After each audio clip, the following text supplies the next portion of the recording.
Welcome to the A Players Club YouTube page, where you are about to see an inside scoop of the top 1% of entrepreneurs in our industry. The format of this YouTube channel is very simple. We've held over 25 masterminds now all across the world with some of the highest level entrepreneurs in the game, and we've compiled a series of videos from our private roundtable masterminds with members doing over 100k a month, and public masterminds where we've brought specialists to speak on certain industry topics. My name is James Galligan and I am the founder of A Players, and we have decided to give you exclusive access to the live recordings of these masterminds in hope that every single one of you watching these will easily get past $1 million a year. And for those who do, you are very welcome to come work with us at A Players Club by clicking the link below. But for now, like, comment and subscribe, and we hope you enjoy the video. Peace. Everyone, we start with standing up. Come on. Very nice. And then sit down. It's incredible, huh? With all the authority when you're on stage, you can just make people do anything. Today, people, I want to run you through the digital coffee shop. I appreciate half of the room raising their hand. It is the way that I see coaching, consulting, and the info space explained through a coffee shop analogy. It's very hard for people when they close their eyes to imagine an offer stack. But when I mention a menu card, everyone can see it in front of them. And when people can see things and they become tangible, it's a lot easier for them to make a decision and then to move forward. I created the digital coffee shop as a very selfish thing. I didn't always run it because 2 years ago I lived in Dubai. How many people live in Dubai or are considering, or not a lot? Good choice. It wasn't. I thought it was what I wanted, but realized when I was there that it wasn't really the thing that drove me or made me happy. The business was doing 200 grand a month. I had 14 full-time people. A German department of the business that we were actually working on, maybe seeing if we could sell the info business by having our core system and way of doing things in multiple different countries. But realized that the thing that I like the most is content and creating, so why the hell would I sell my personal brand, the thing that is the closest to me? We were spending a lot of money on ads, 50 grand, and we worked with over 450 clients. Then my grandma passed away while I lived in Dubai, and I thought, what is the point of making all of this money and having this very cool, good-looking business on the outside when I couldn't even spend time with my grandma when she was sick and when she needed me the most? So I bought the business from my business partner, and then I shut it down. It's not financial advice. It was not a good move. Looking back, it was worth it. So today I want to run you through the 5 changes that made the most impact for me, and it was choices that I made to fix my own shit. A lot of the things that I do is very selfish because I create for myself first, and then there are typically others that can see the value in it from the things that I've experienced. So in the info space and in coaching consulting, everyone will always tell you that their vehicle is superior to yours, that this model is better. The only model that is right for you is in whichever season of business that you're in. Short Form Society, my first business, was incredible for volume, impact, leadership, and learning, whereas the digital coffee shop is a lot better for creativity, cash flow, profit. So it doesn't really matter which model you're in, as long as your model serves the goal for the business that you're in. A good example is cut, maintain, and bulk. If you are a bodybuilder and want to get on stage, is it good or bad to lose weight? It depends on where you are in the journey towards the bodybuilding stage. So I don't want to be up here and then all of you start reconsidering your entire model because Fred doesn't do sales calls, and then Benjamin is booking 80 a week, and then he goes home and then he has an identity crisis because what the fuck is he doing things wrong? So that's just important for me to stress. I think all of us, how many of us entered the online space by buying a course or a mentor and then following that model? Raise your hand, please. Majority of us, right? And we always see a person and then we follow their model, but not at one point do we ask ourselves, what kind of life do I want to have, and then build the business model around it. We always build the model first, and then we kind of just deal with the life that it gives us, and then we kind of just accept that, well, making a lot of money has to be very hard, and scaling has to be complex. I want to run you through the numbers of Short Form Society and Digital Coffee Shop. Short Form Society did 2.8 million in revenue in 18 months. To James, that says it's hard to sell in Denmark. We did 1.8 of them in Denmark. So I can look at your ads library if you want to. The digital coffee shop has done close to 800 grand since launching it. I took home 420 grand from Short Form. Digital coffee shop, 710K. Work with 450 clients in short form society, beginners, how to start and scale your marketing agency. In the last 18 months, I've only worked with 37 clients, so the LTV is very high, very intimate. Now I've learned the entire roadmap, and now I've condensed everything into a roadmap, and now I'm going more volume again. Again, which season are you in? Ad spend, not a lot. Profit margins is pretty important here. An info business should have high margins. You cannot sell it unless you're Will Brown, shout out. But I believe that it is a cash flowing business that should give you creativity and freedom and a place to be you.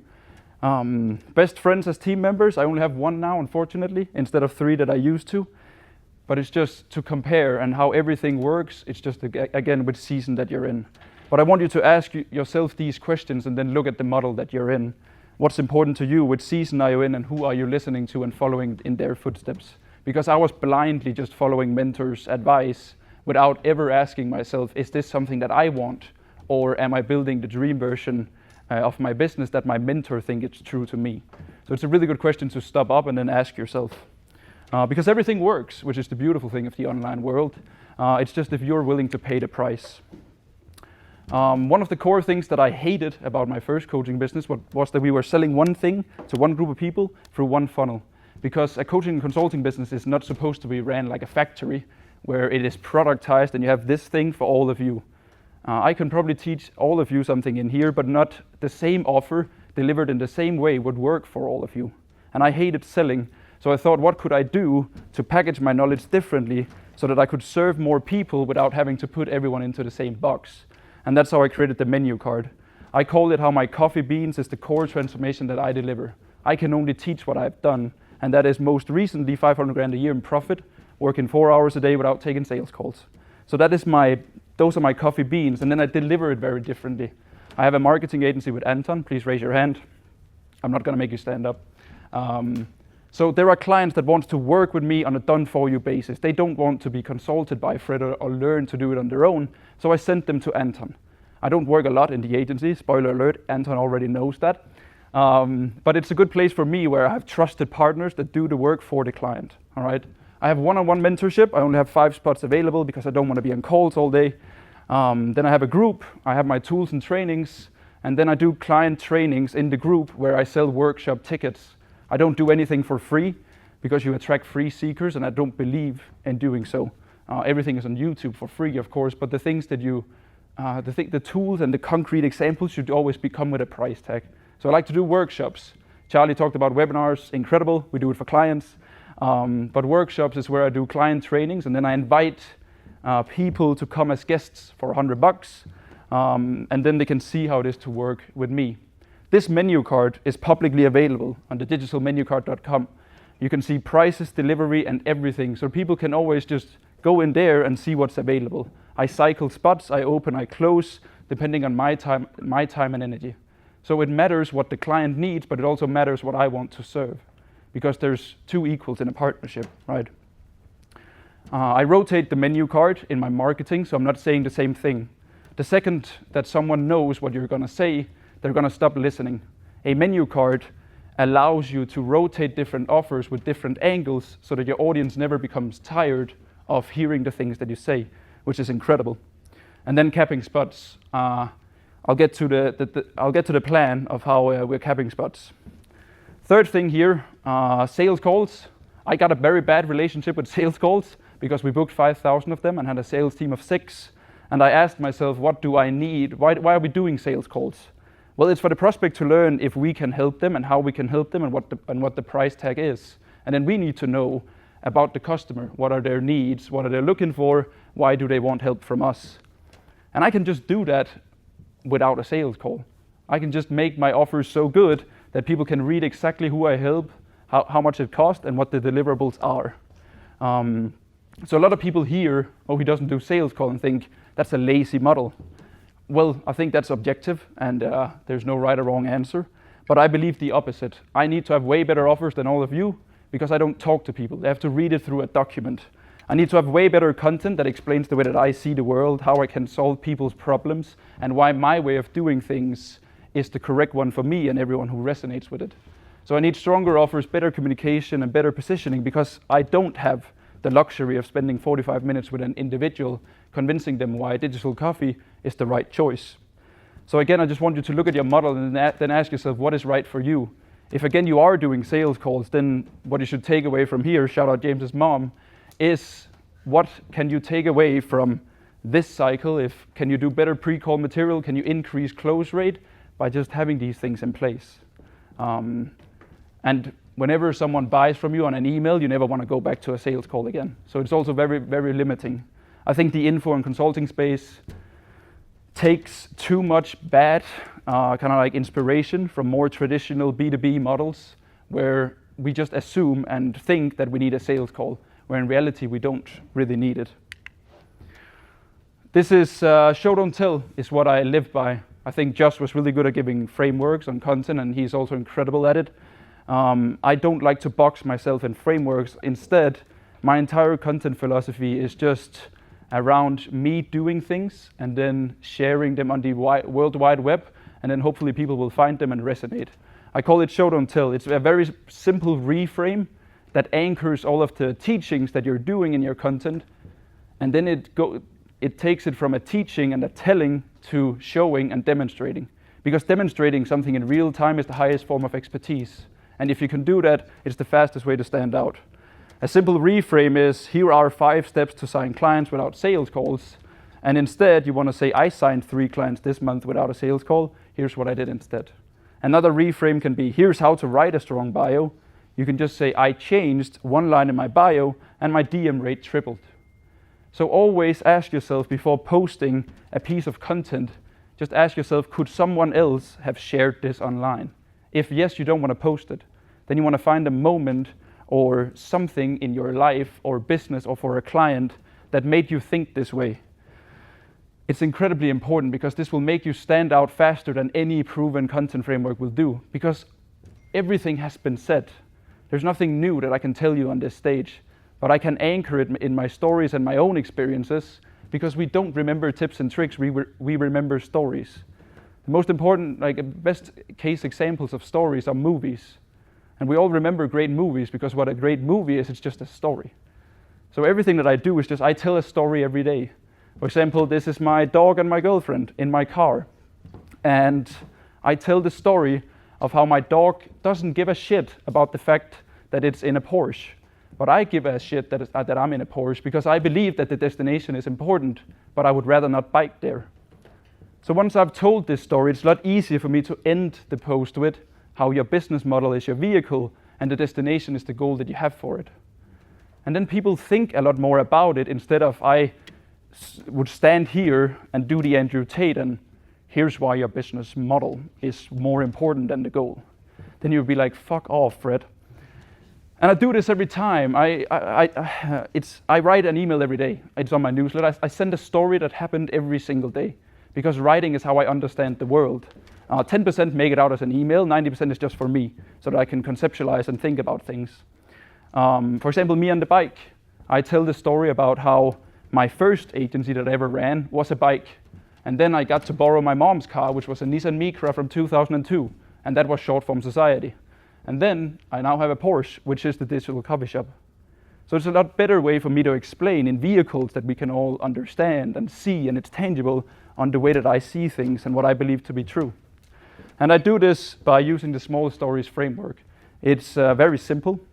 You have an idea bank. It's about seeing life and your business and everything through a storytelling lens.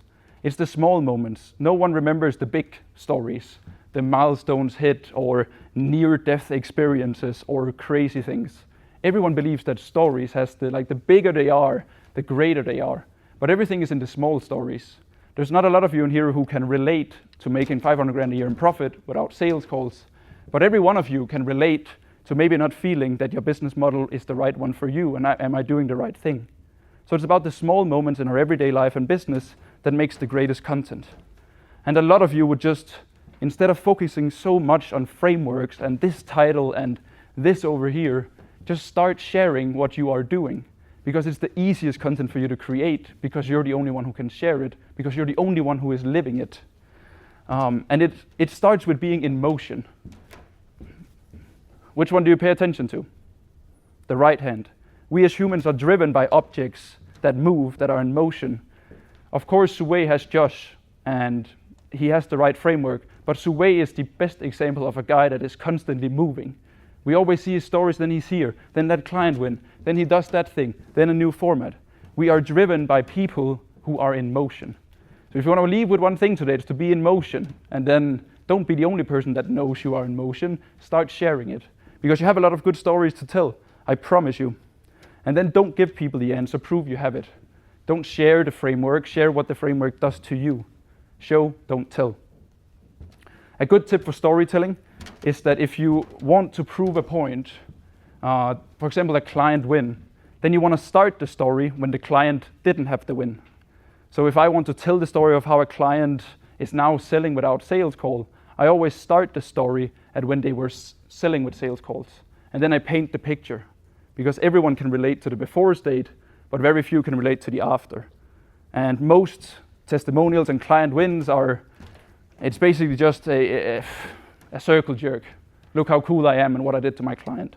Spend more time explaining where the client was before, and then show how your way of doing things helped them to achieve what they have today. So show, don't tell, that's a key principle that I live my life by. The second point for content is that I want to be a person worth following, and it requires three things. A person worth following, so why people should follow you on the big internet, is that you need to have a game to follow along.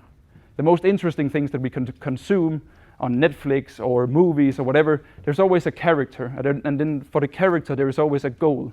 Have you all watched Rocky? The boxing movie? Nice. Most of you hopefully have. If not, good movie recommendation. He gets knocked the fuck out and he doesn't win the fight. But we respect Rocky because we follow his journey towards the goal.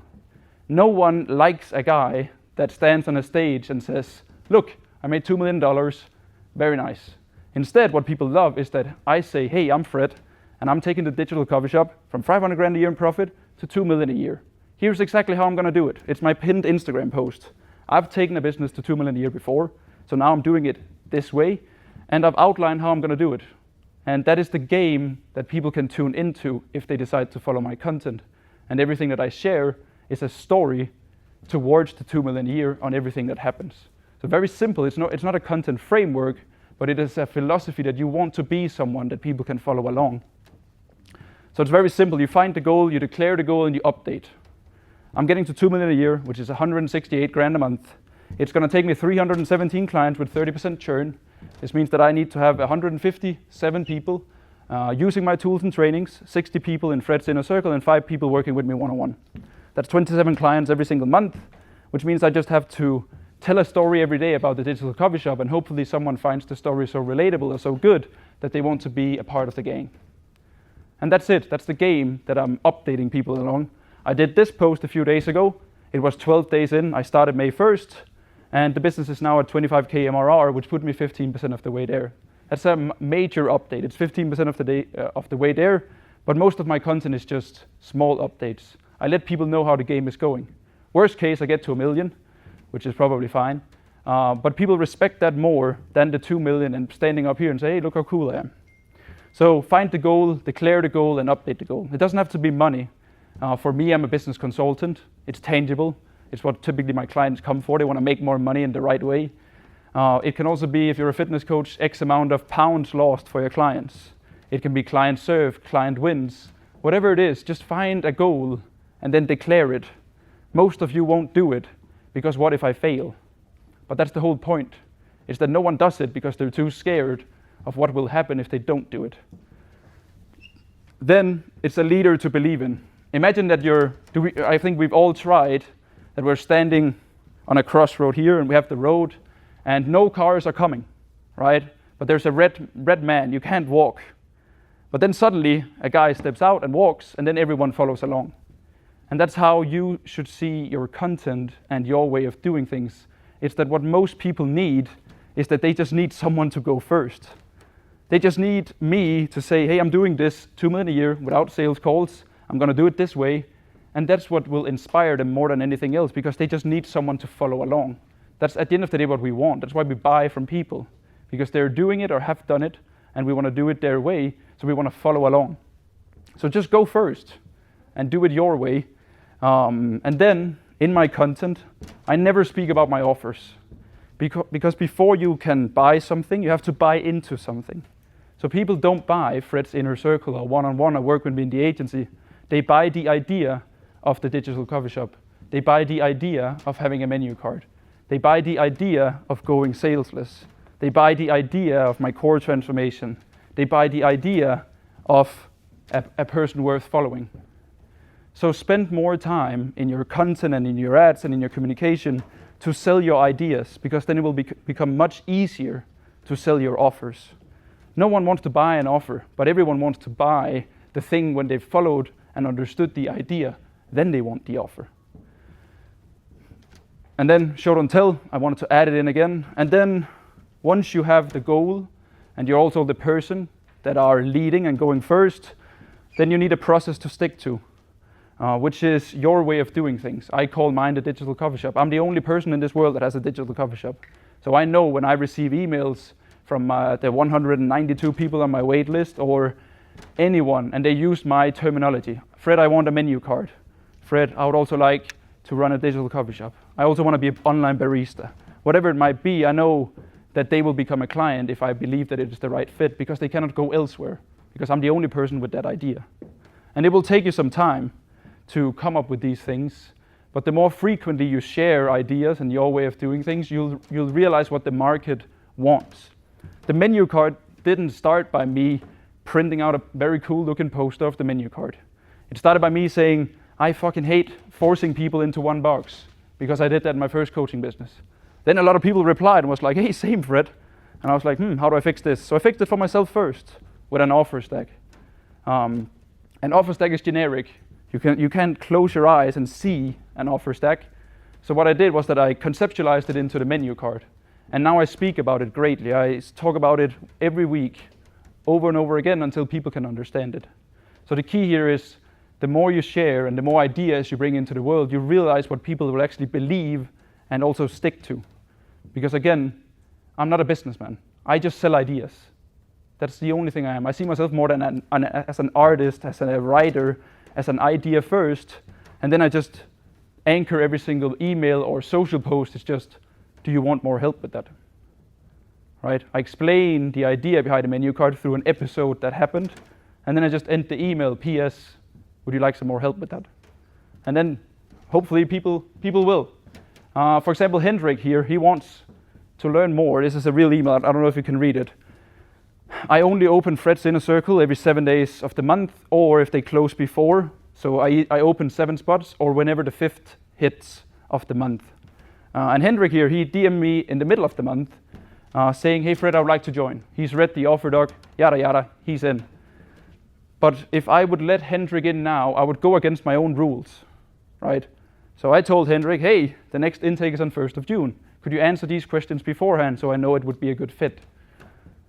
90% of people in this room would have sent the Stripe link and collected the cash. But again, it's audience respect.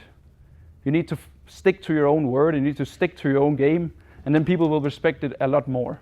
I promise you, when Hendrik joins on the 1st, he's probably pretty happy and excited to get going, because he had to wait 3 weeks.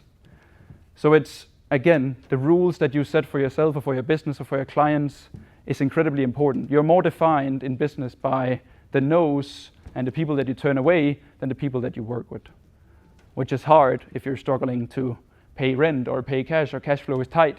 So it comes in seasons, just like we spoke about at the beginning. It also allows you to cycle spots in the way that I rotate the menu card to have real urgency and scarcity.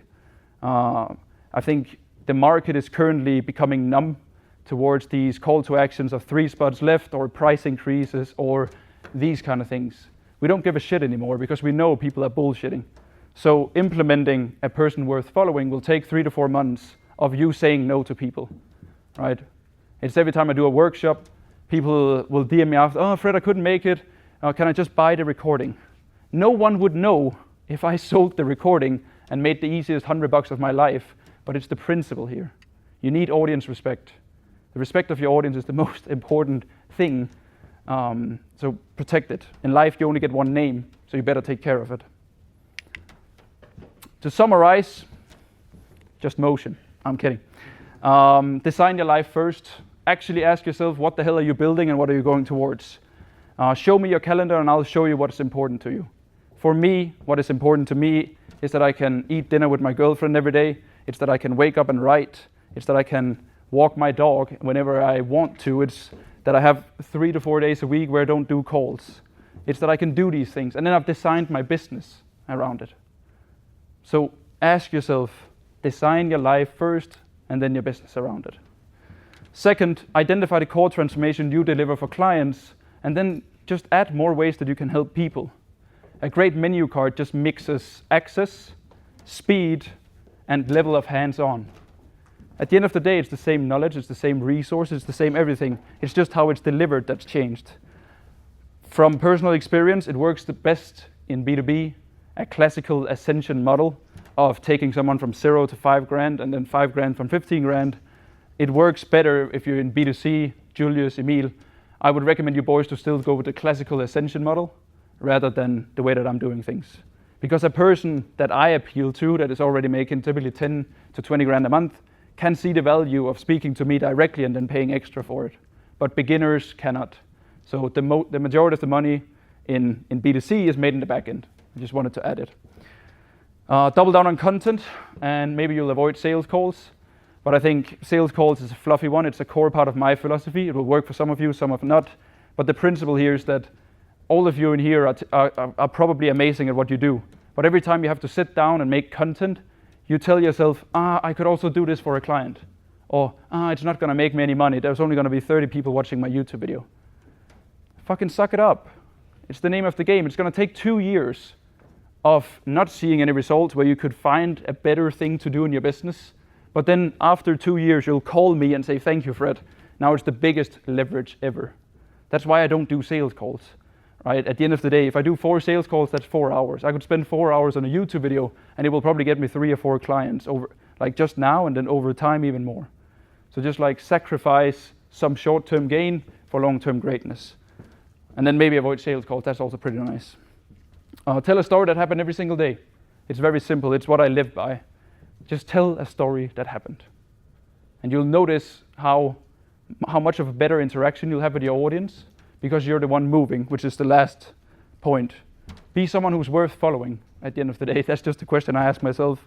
Would people like to follow Fred? And it just comes with being in motion. We like people that are moving. So that is it, people. Questions?